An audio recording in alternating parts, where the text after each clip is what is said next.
Ikinatuwa naman ng mga driver ng mga pampublikong sasakyan ang pantawid pasada o fuel subsidy na nalalapit ng maipamahagi. Sabi nila na tamang timing ito dahil kapos na sila sa kita dahil sa sunod-sunod na kanselasyon ng klase. Magkano naman kaya matatanggap na ayuda? Nasa sentro ng balita si Karen Villanda live. Audrey, pirmado na ang Joint Memorandum Circular ng Fuel Subsidy Program ng Land Transportation Franchising and Regulatory Board. Hinihintay na lamang, Audrey, na ma-download yung pondo sa ahensya para makapagsimula na sa pamamahagi ng ayuda.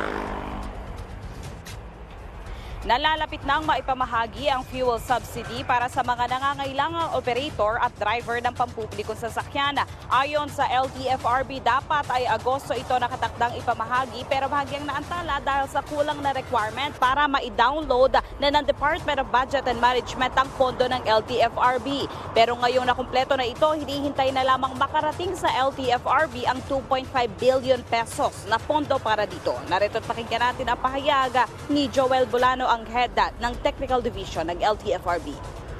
May download po agad yung fund. Ang lagi po natin, Arjo, at lagi pa siya ng department sa ng LTFRB ay yung pag nasa atin na yung pondo ay iproseso na agad.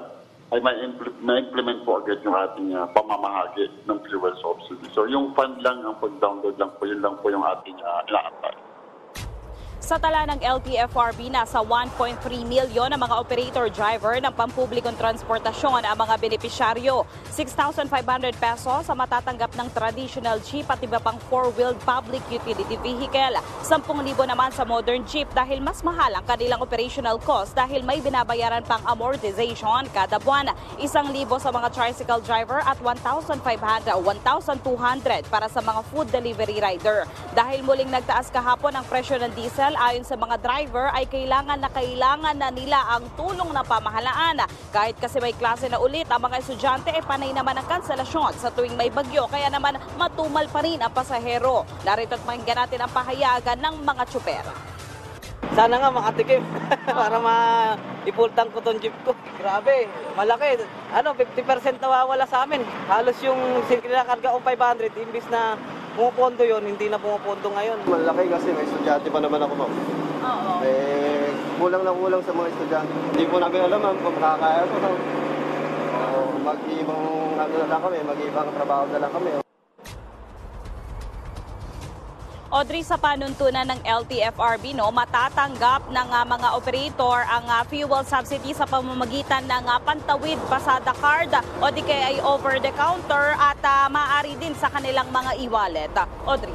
Okay, Karen, ngayong gagamit na rin pala ng e-wallet, paano magiging monitoring ng LTFRB kung sa pang-diesel nga ba gagastusin ang naturang subsidiya?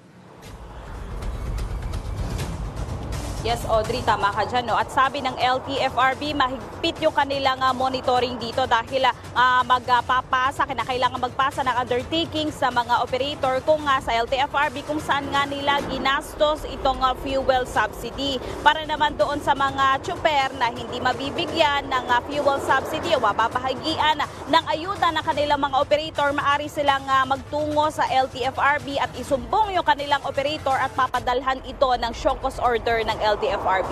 Audrey.